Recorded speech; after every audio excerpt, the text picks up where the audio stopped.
Hello, this is Dustin Hausner. I'm the Jewish Outreach and Program Director at the Wayne YMCA. Our Jewish programs is funded through the Jewish Federation of Northern New Jersey. Today, we're very fortunate to have Abigail join us. She is the Education Director at the Holocaust Museum and Center for Tolerance and Education in Rockland County. She is also a doctoral candidate in history at Clark University. Abigail, I want to welcome you today. I hope I said everything correctly. And Perfect. uh, Thank you, and thanks for having me. Absolutely.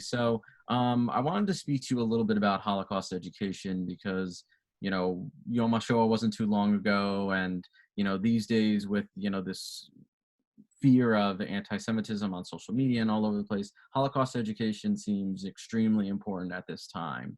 It always has, but very much right now. So I was wondering if you could talk a little bit about what is Holocaust education, what it is you do, and then we can kind of go into a little bit more about the ins and weaves of, what is the future of it and, what we can talk about.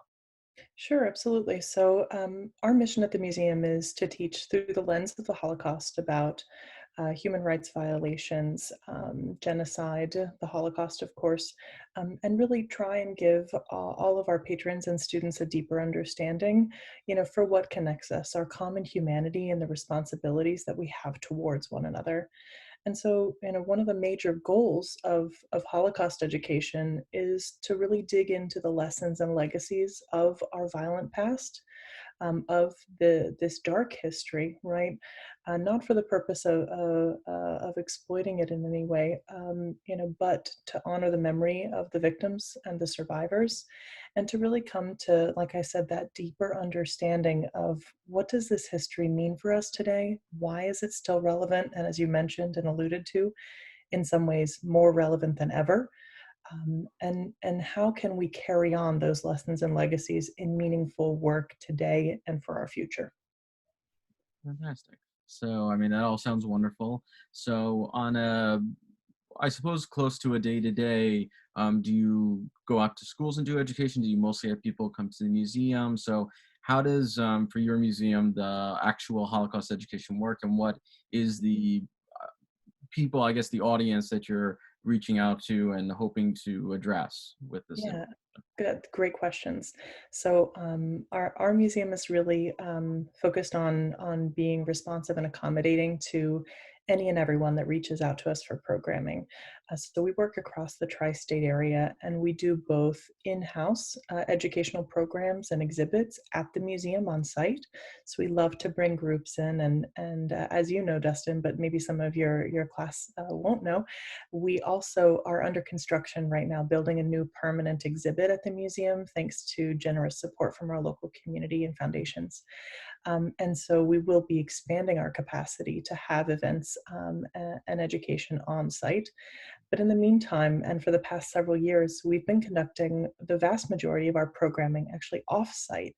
So what we do is we do absolutely go out to schools and synagogues and churches and houses of worship and community centers and other nonprofits and agencies to do our work, educational and commemorative, for a wide range of audiences. Obviously, we do a lot of work with local schools, public and private, really from grade 6 on up through high school and even college. And then we do, of course, general education for the public, adult audiences as well. And in the past, I believe, 2 years, we've also begun developing educational programs not solely focused on the Holocaust due to those pedagogical, right, and psychological safety concerns we have for young students, but we've been developing programs on diversity, tolerance, right, and humanity for very young children from pre-K through grade 5, laying the foundations of the lessons that we deepen through our understanding of history and the Holocaust, especially once students reach an appropriate age in middle school. So we really work with just about everyone, as you can see. No, it sounds like you're going in a wide diversity of different groups and doing what you think is, responsible education for the different age groups depending on their mental state, which is wonderful. I'm curious if you can go into a little bit more about the different types of programming because it sounds like you have one type that you said was focused on diversity for the younger, because obviously the heavy subject of the Holocaust is something for a much older audience. But, what do you do with an older audience? Is it some sort of speakers that you have? Is it like actual examples? So, walk me through what those type of educational programs are. Absolutely. So we, again, even, within each age group, we really try and offer, especially once we start getting into Holocaust history, genocide studies, we really try and offer a diversity in our programming. So we do film screenings and discussion groups. We do book clubs. We do bring in public speakers. So those can be either from our Speakers Bureau, which are primarily Holocaust survivors, World War II veterans, and liberators of concentration camps.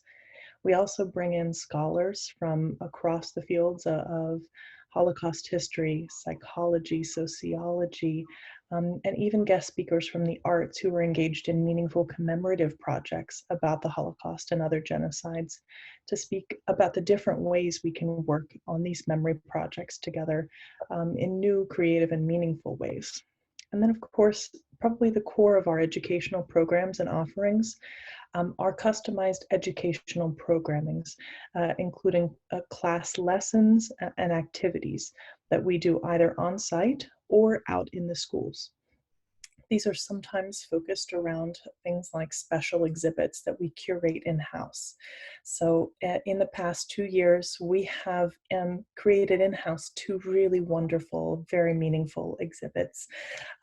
Most recently, Keepers of the Past, which is a really special exhibit focusing on highlighting some of the most interesting pieces from our archival collections and considering what kinds of stories that these artifacts, these objects from the Holocaust and even from pre-war Europe can tell us about this history, and also what they can't, right? What is lost to history when we encounter such objects as say, for example, a menorah that a family left behind after they were taken away from one of the ghettos.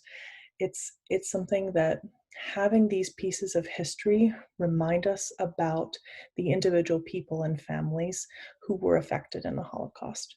And so having an exhibit really based around these specific artifacts, we find has been a very powerful way to engage with people. We also have an incredible traveling exhibit now that we send out to schools and synagogues that's called Resilience During the Holocaust. And it's really a fascinating social emotional exhibit that's based on our understanding of what is resilience? How were people, families, children, and even communities resilient during the Holocaust? What can we learn from their experiences? And how can we work to cultivate more resilience in our daily lives today? And that's something that we've had an incredible response from, especially with students in middle school and high school, but also for broader communities. I think there's no better time than now to speak about the ways that we must draw upon resilience in our daily lives. And though our contemporary situation during this pandemic is in no way comparable to the Holocaust. We're talking about totally different situations here. We are experiencing, mass stressors, right, and difficulties and hardships. And so simply because of those factors, we can look to the past, albeit under different circumstances, to draw inspirations from those lessons and legacies of the Holocaust. And so our programming surrounding exhibits like those and other timely topics that schools or organizations might request us to speak about, things like a Jewish partisan resistance, for example, right? Or giving students a better understanding of the magnitude of the concentration camp system, right? um, Helping folks come to a deeper understanding of what the diaries and letters left behind by victims and preserved by survivors mean to us today. These are just a few of the different kinds of topics we really dive into in our specific lessons on the Holocaust. And of course, I would be remiss to say, just here a few weeks after April, which is Genocide Awareness Month, that we also do programming that helps connect and helps folks understand that while the Holocaust was a unique event in history, genocide is widespread and has occurred all over the planet.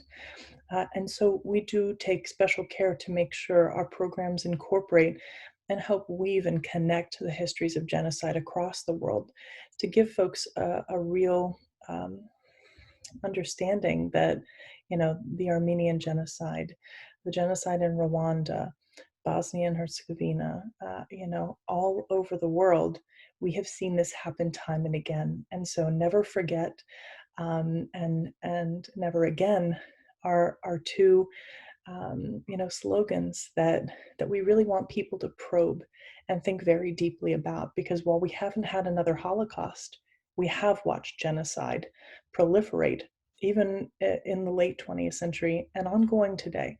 So we really feel that our educational work is at the core of helping people understand this is a relevant topic, and we have to continue to pay attention to these issues and to advocate and to work towards eliminating them from the globe.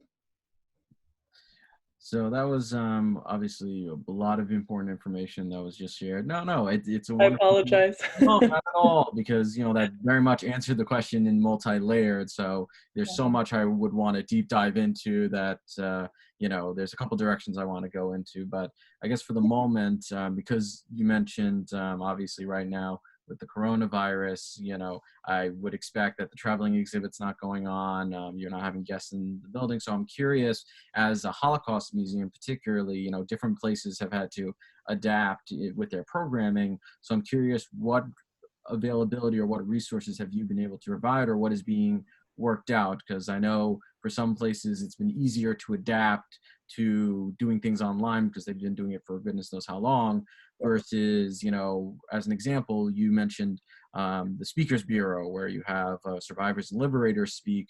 There's such a difference between being in a room and hearing that, seeing the person face to face, Mhm. versus, reading what they said online or something else. So I'm curious how you and the museum have been able to adapt, or what resources have you been able to provide currently? Yeah, Dustin, that's an excellent question, and certainly, I'm not embarrassed to say that we are struggling, but we are also succeeding in moving a lot of our offerings online. Right now, we're working on revamping our website to include more links to educational offerings and resources that teachers and community members can take advantage of while they're staying safely at home. And we have recently, here a few weeks ago, we moved both of our Yom HaShoah, or Holocaust Memorial Day commemorations, online. And that was a really meaningful and complex project to move to a virtual delivery system. And as you and your family participated in our names reading ceremony, it's really important that we make sure we have collaboration and participation from our community members in programs that move online. And so for us, making sure that we're able to design interactive programs online has been a priority for us. But naturally, of course, that makes things a little more complicated, especially given in some ways, as I'm sure you're aware, the security systems that are in play with the software that we're all using to move online. There have been a lot of concerns about things like Zoom bombing, which is the interruption of online meetings and events by hackers who will disrupt commemorations, lectures, and meetings, especially based around Holocaust, genocide, human rights themes, which is particularly malicious. And unfortunately, I've seen colleagues and sister institutions go through those. So there's a lot to consider, and we're working to make a lot of our programs and resources, like I said, available online through our website, on our YouTube channel, and in secure ways so that we can assure the safety of our programs for our patrons. So it's a complex process, and rest assured, we're working on doing what we can, while we're not able to work in person. But certainly it's a challenge. And, we've been in constant contact with organizations actually across the globe through the Association of Holocaust Organizations, who have been a great resource in helping all of us think through and coordinate, what we're doing these days as we're not able to be on site in our museums. So it's certainly a challenge, as you noted, but we believe whatever we can do to make these resources available now is important. And I'll tell you, one of the particular sticking points that we really regret, but haven't been able to find a safe way to work around, is the absence of our survivors and liberators for the Speakers Bureau, as you're mentioning. We only have one or two speakers who are able to navigate some of these technologies that make their voices accessible.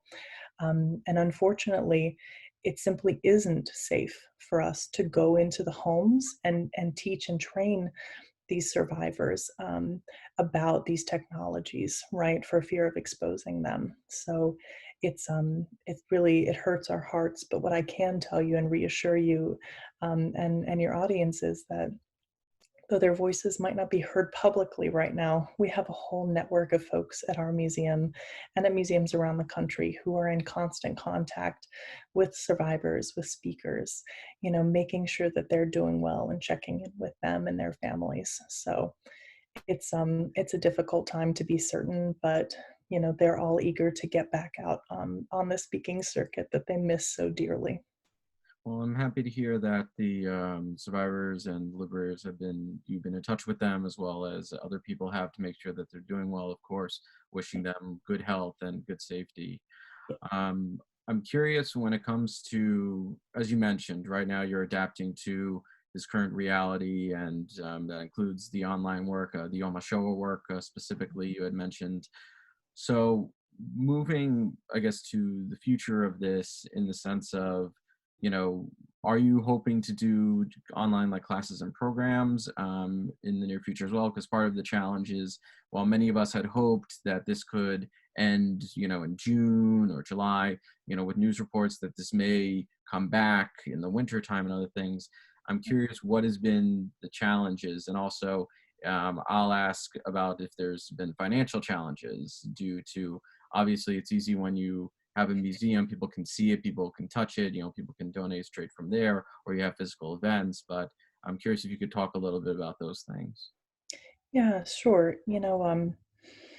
It's this is probably the most challenging, part of the developing situation around the pandemic. Dustin, you've hit the nail on the head. There is, how do we look to the future? What are we going to do? How are we going to assure that folks can continue receiving our programming and this really critical education right now that you've mentioned? So we're really being very careful to hope for the best, but plan for distance learning. Mhm. And so that is that is a major undertaking that's certainly going to stretch, well into the summer and fall. We're certainly cognizant of the fact that the situation changes rapidly and that we have to be able to adapt and respond appropriately as such, right? Our number one priority is always, the safety, not only the physical safety, but the psychological safety of our patrons and students. And so making sure that we're able to confront this difficult, violent past history in a precarious present, poses those particular challenges, those particular things that we have to say, how can we do this safely, physically and psychologically from a distance? And that's a little more difficult, right? Being able to ensure that folks are able to hold space, and feel safe and comfortable and supported while they're learning about this difficult history is something that we've all been trained to do in person, and so moving that model into a distance learning, delivery is quite difficult for those reasons, right? We want to make sure that we're responsive to how students, especially, but all people, are taking in this history and this information, because it is difficult, and it's not something that we would typically encourage folks to dive into and learn about on their own, right? We want them to do this work with us in a supportive environment. And so we're really trying to be very creative and very sensitive about how we can move our programs and learning online, like I mentioned, in that safe and effective way. So that poses a lot of questions for us that we're considering and that we're learning from our sister organizations, and we're taking guidance, from some of the larger institutions, the United States Holocaust Memorial Museum here in Washington, D.C., Yad Vashem over in Jerusalem, right? We're looking to these large organizations to help give us some guidance, right? And we're looking to our academic, mentors, right? Who are in the fields of pedagogy and psychology to help tell us, how can we do this work effectively from afar, right? So it's going to take a lot of time. And, over the next few months, we're going to be reading and watching and developing things with particular care and attention so that we can continue this work in meaningful ways, just as we would if we were in person. Now, as to your second question on finances and viability of this model moving forward long term, I'm sure you and a lot of folks have seen the lost revenues in fundraising, in events and programming to museums and cultural institutions, especially small local museums, has been pretty devastating, to speak frankly. Uh, Certainly, we are concerned about how we're going to make it through, but right now we want to prioritize, the safety, and sanctity of human life. We know our work is important, and we feel so supported and appreciated by our communities, but we know that right now resources need to go to other, critical institutions and organizations that are working to preserve and save lives. So we hope that when the time comes, we'll be able to um, transition back into some hearty fundraising and support, from foundations, perhaps from different government agencies and organizations that might be able to assist, and from those in our area who are more fortunate and perhaps able to help. So we've got our fingers crossed that we'll be able to weather this storm and come out stronger on the other side. But certainly there is some struggle ahead of us now, and we're prepared to batten down the hatches and do what we have to do to see this crisis through. Well, of course, I wish only the best for the museum and all the places that are dealing with such challenges right now. And, I look forward to obviously seeing the museum up and running, hopefully sooner than later, depending on, of course, what happens in the world. I would like to talk a little bit about anti-Semitism in the sense of social media because, I'm sure you may have seen there's been a number of articles that unfortunately due to the coronavirus, there's been this seeming surge of local comments and things. And while you had mentioned that the museum does do work in regards to education on obviously hate and genocides outside of the Holocaust, I'm curious what has been your approach, if there is a specific approach, because again, I realize it's a very complex issue in addressing or dealing with these type of forces.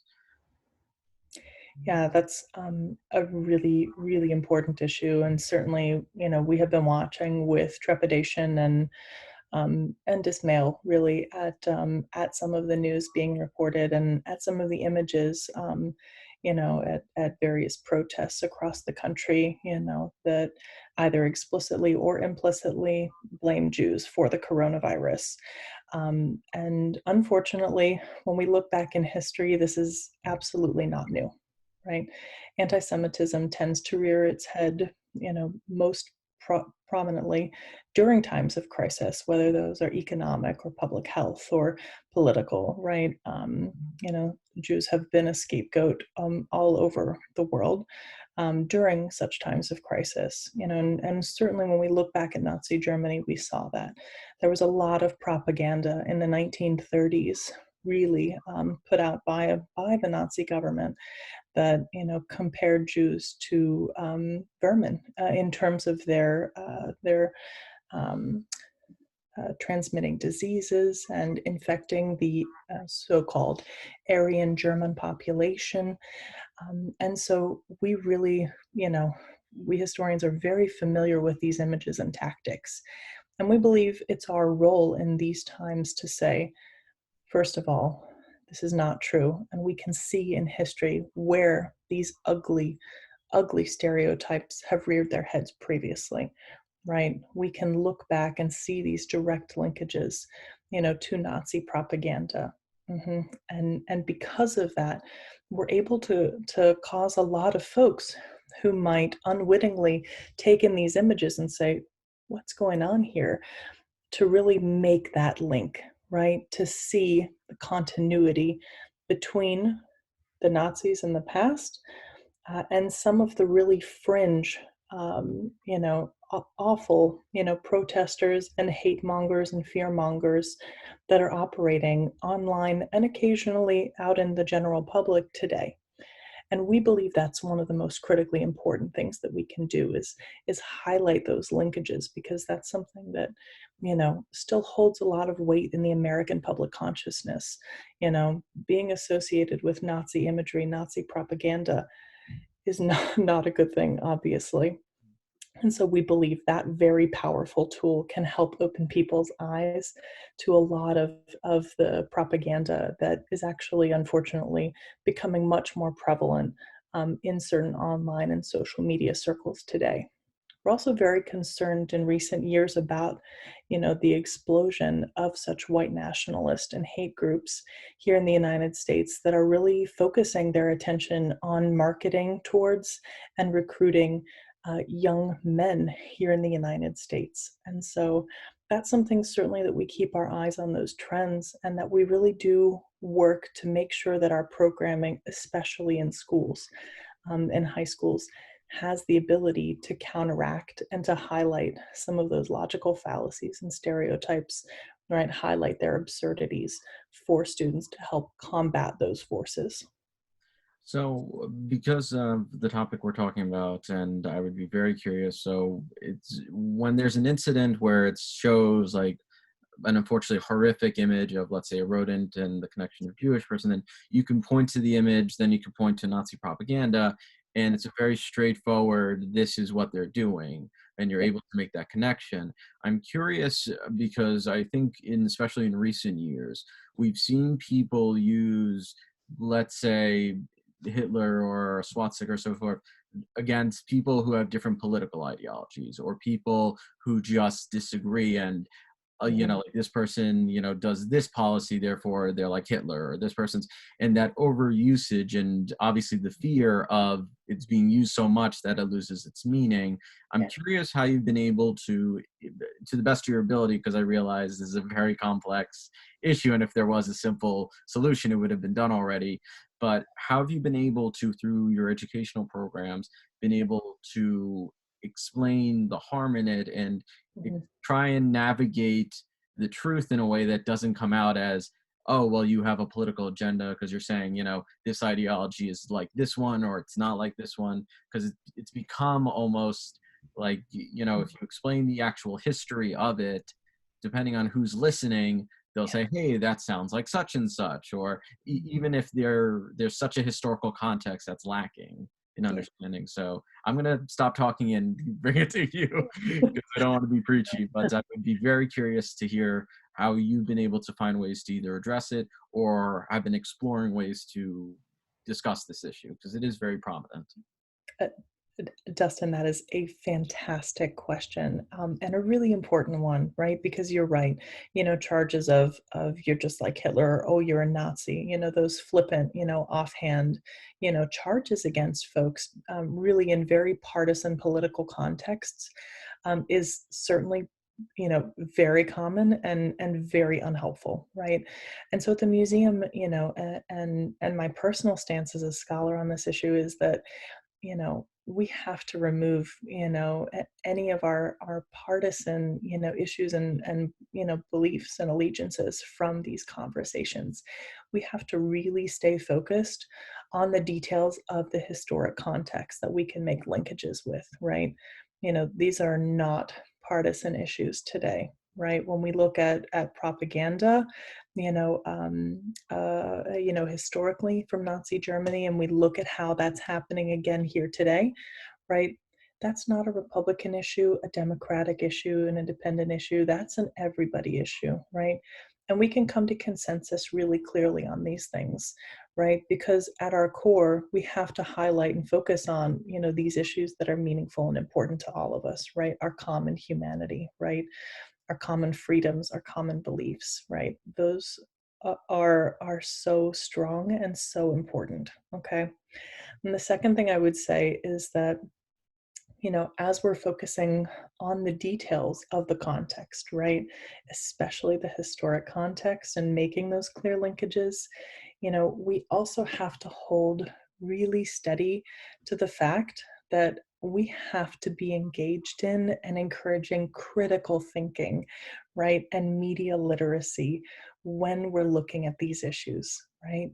Those, I believe, are the most important skills that we can transmit to especially our young people and students these days, right? So being able to push aside, partisan politics or personal beliefs and to come back to those core historical issues and facts, right?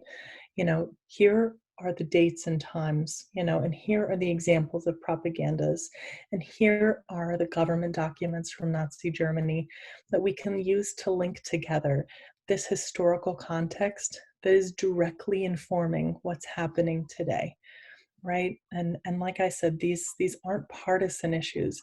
So if we stay really critically thinking about what are we trying to highlight here, right? We're trying to highlight these issues in ideology, right? In propaganda and in hatred, right? That have translated almost directly from 1930s Germany and Europe, all around the world today, but especially in these hate groups online here in the United States that we're dealing with now, right? And not only here in the US, but also in Europe too, right? We're watching these groups, proliferate and bounce back and forth between our two continents.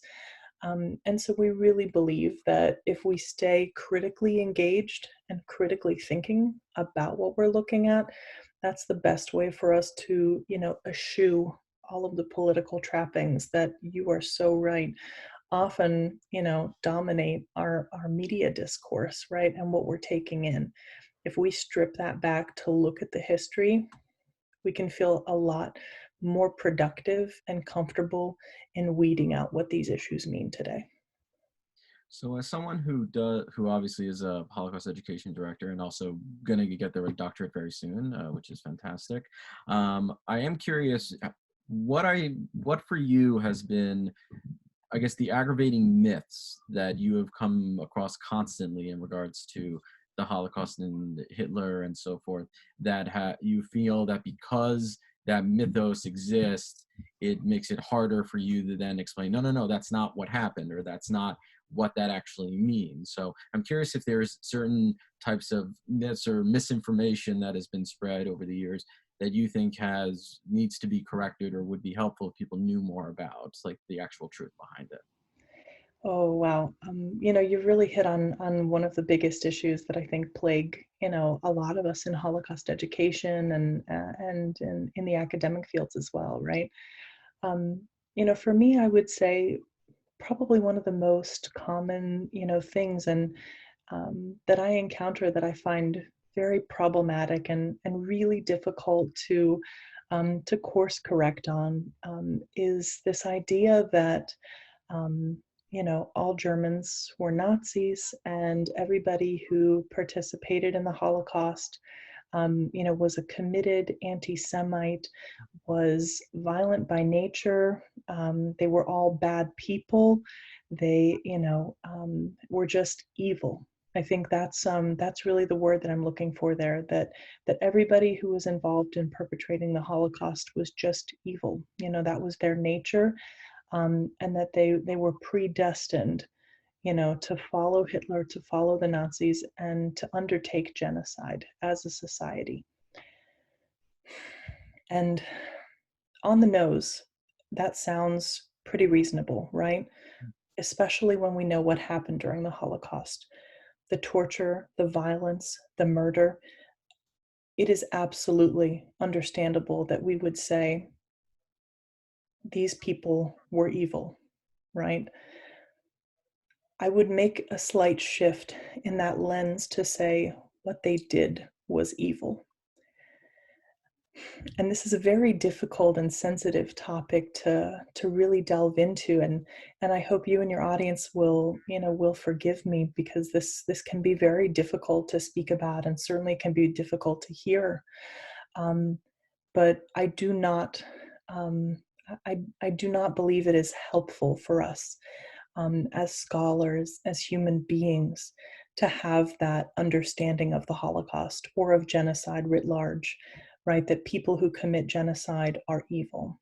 Because when we look back at the prevalence of collaboration and complicity, and we look back at the individual people who participated in the Holocaust in more ways than we could imagine or count, um, we see ordinary people,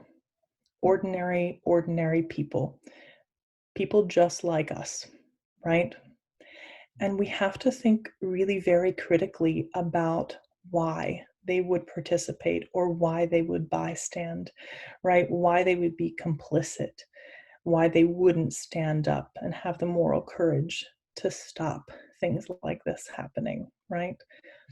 I think that is really the place where we have to pay very careful attention in Holocaust studies and genocide studies, right? We have to dig into those complexities, as uncomfortable as they are psychologically. And there's a lot of literature, in the fields, in the academic fields of Holocaust studies, about these topics. One of the most important for me was a book that studied a reserve police battalion from Germany. This was a book called Ordinary Men by Christopher Browning, who is just an exceptional scholar. He's out on the West Coast now. But his book was one of the first to use a lot of archival resources, from Eastern Europe once the archives were opened after the fall of communism in 1990. And he really explored who were these German men, who participated in mass shootings of Jews in Eastern Europe during those earliest years of the Holocaust. And his findings were that these were not, committed Nazi ideologues, right? These were ordinary, middle class, educated and working German men, right, who served in their local police forces. And I just I really was so compelled by this study that that became one of my main areas of interest, and one of the primary things I wanted to combat was this idea that we can view perpetrators, the people who committed these crimes, in very simplistic terms as evil, because I believe it is so dangerous for our society and the world today to not look at the nuance, of the folks who do these unspeakable acts, right? Who committed these horrendous crimes, right? Because if we allow ourselves to categorize them as monsters or evil, and to put them in a category aside from ourselves, right? That's something we could never do. That is very easy to say, you know, this will never happen again because we are not evil, we are not monsters, right? And I think that's where we leave open in society the possibility for things like this to recur. So that's a really long-winded and complex answer, No, but I want to thank you for the opportunity to talk about that, because it is one of the most important things I think about this history. no, I honestly, everything so far you've said has been important and extremely meaningful. So please, I'm thankful to have you here and to be sharing these things, because I think a lot of it needs to be said. It's interesting when you were talking. I One of the things I thought of was there was a film that came out a couple of years ago. People have used part of the film as almost like a humorous gif, because unfortunately that's kind of just what happens with media. But there was the film Downfall, which Uh, yeah. was, about Hitler's supposed final days during the war. And what's interesting is I remember there was a great controversy on the film because the question of did it humanize him too much and some of the other people too much, that, hey, not everyone was evil, some of them were just trying to survive, and this is what they were living under. So I think there is a great challenge for many people when you're told that your oppressor or the person who's perpetrating these things is a human being too. I think there's a great complexity and a very big and real struggle in connecting to that.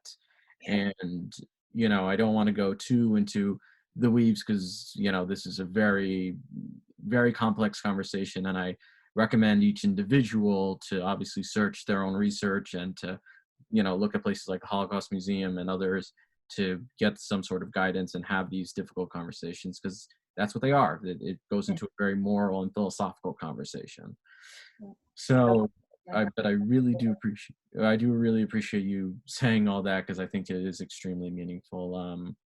I would like to transition a little bit to, the survivors and the liberators. I actually, for a later episode, we have I interviewed a mutual friend of ours, Alan Moskin, who's a liberator who is part of your speakers bureau, and he's going to speak about Memorial Day, which he does, of course, an amazing job. And I recommend anyone watching this to please watch that one when it comes out too.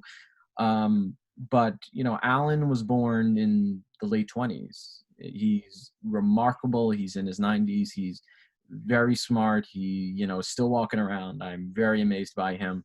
But Yeah. a lot of the survivors are in their 90s. They're in, their 80s. They're getting up there in age, and there is a real question of what is future Holocaust education going to look like. I remember there was an article not too Mhm. many years ago, and it kind of resurfaced fairly recently about holograms. Yeah. And, if that's somehow helpful or somehow disrespectful, or, there's a great question of what is the future of Holocaust education. Mhm. And while I, of course, could put it to you and say, you know everything and know all the answers to this, as a Holocaust educator, as someone who's working right Mhm. now with like Yad Vashem in Israel or the Holocaust Museum in DC and having these dialogues, which I think is amazing, you know, what do you think, what are you working on, or what is the thought process of, what is the future of, Holocaust education when unfortunately, the survivors and liberators and everyone else, go back in, the spirit of the history and time.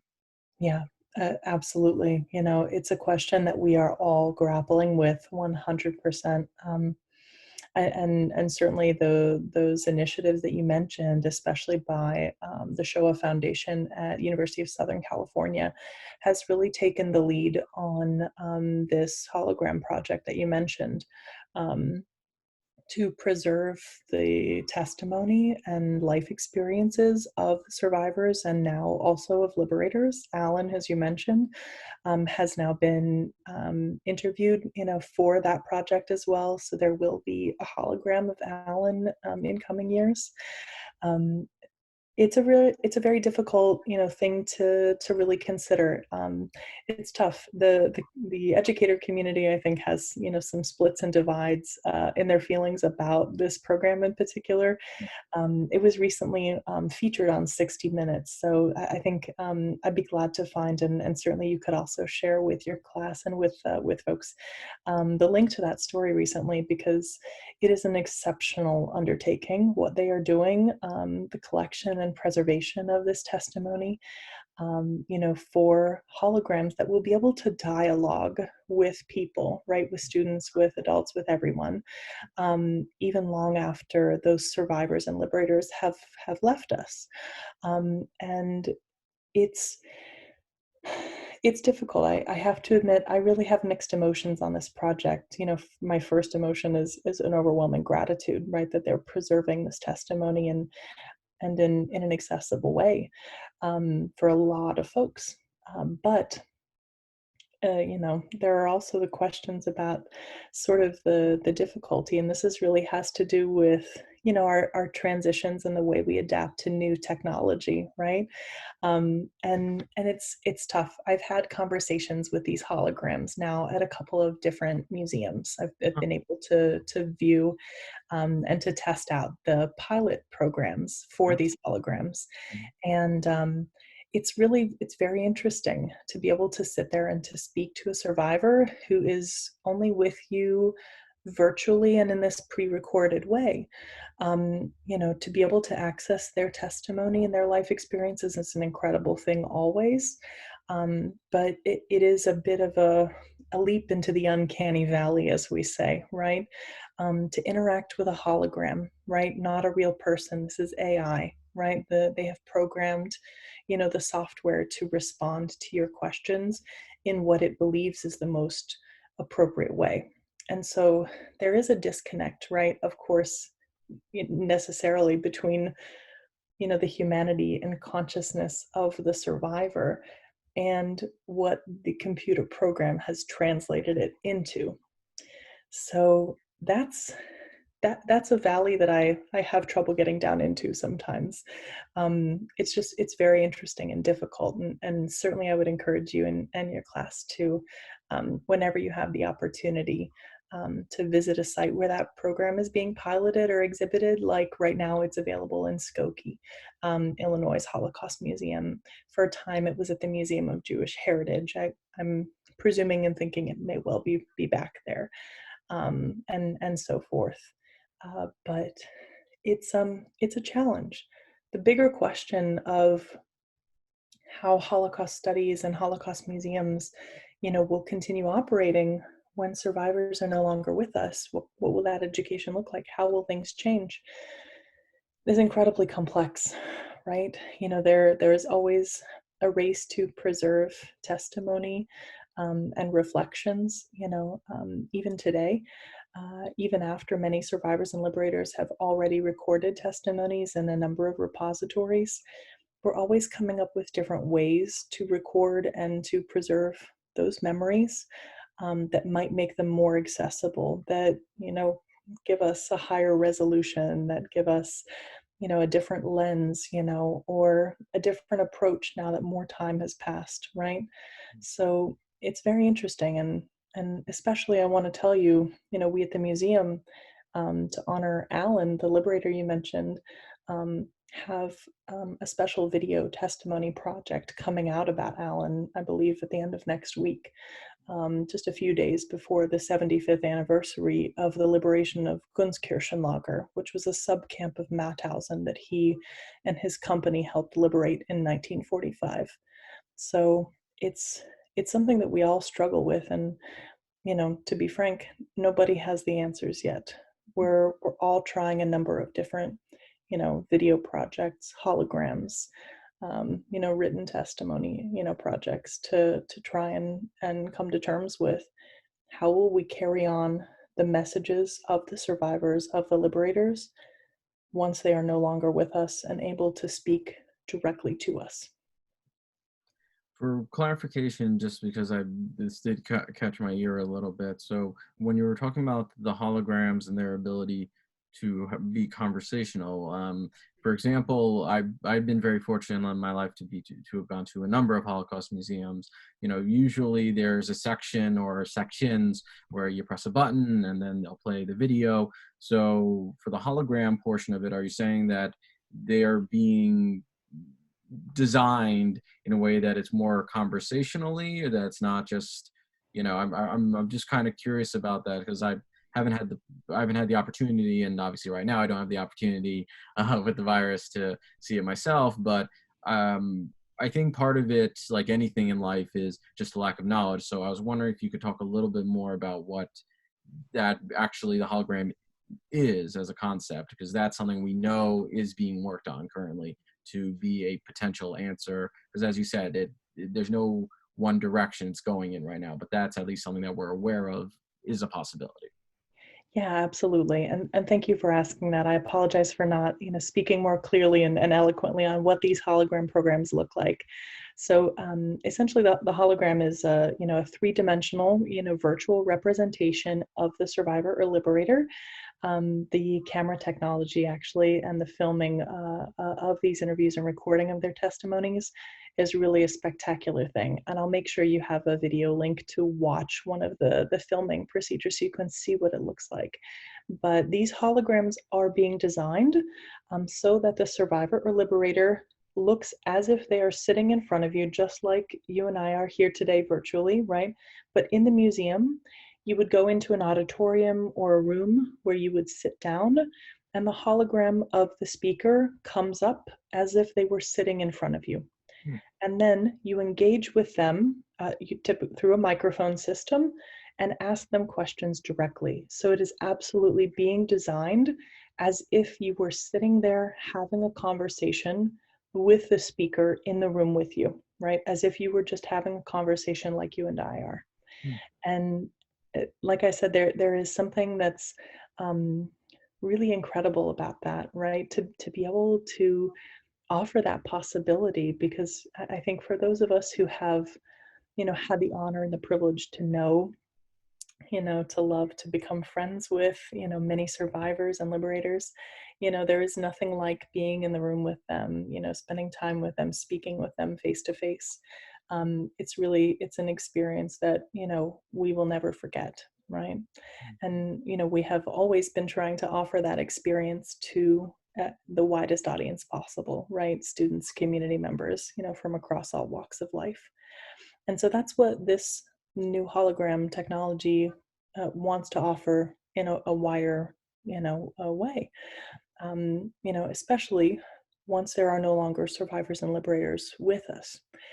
Now some of the barriers to that, like I mentioned, are, how does the AI, the artificial intelligence translation of that human being's consciousness and manner of speech and, responsiveness, how is it different than them? Hmm. Because it is. Hmm. Oftentimes right now, and they're working so diligently to improve this, to reduce this. Right now, those programs often glitch. They won't understand when you're asking a question. You have to phrase things a certain way. Okay.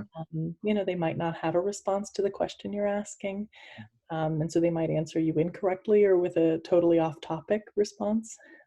Things like that. But also we have to really also consider the financial implications of this technology. Now, in the future, it may be wildly different, and like most technologies, will become increasingly affordable as time goes on. But right now, it is incredibly cost prohibitive, Sure especially for it is. small It is. institutions, to say we would love to host, this holographic program. To be able to make space for that in small budgets is an impossibility. So it's a really incredible and interesting thing, but we we have some trouble there. Yeah. So I think we're slowly winding down, but I want to give an opportunity. If there's anything for anyone who's taking the time to watch this and either wants to learn more about Holocaust education, or if there's a message you would want to give directly to whoever the person is who's watching right now, I would like to just offer you that opportunity to say whatever you think can be said. First, I want to thank you, Dustin, for having me on to speak on behalf of the museum today. We're really always honored to work in partnership with you, and so grateful for all of your work in Holocaust education as a community partner. We're just very grateful. For anyone who wants to learn more about what we're doing at the museum, I would encourage you to visit our website, which is www.holocauststudies.org, or to check out our page on social media. We are on Facebook, and you can simply search for our museum's name, Holocaust Museum and Center for Tolerance and Education, or you can find us on Instagram. Our handle is our initials, hmcte.rcc. And I'll be very glad to provide you a link with those things. But really we're always grateful for, anyone who wants to help prioritize Holocaust education, genocide education in their communities, in their families, in their schools. So we're really grateful for you and for all of your class for participating today. So thank you, Dustin. Well, thank you so much, Abigail, from the Holocaust Museum and Center for Tolerance and Education. We are really happy to have you here today. For everybody who's watching, I hope you stay safe, stay healthy, and we look forward to speaking with you soon. So have a good day, everyone.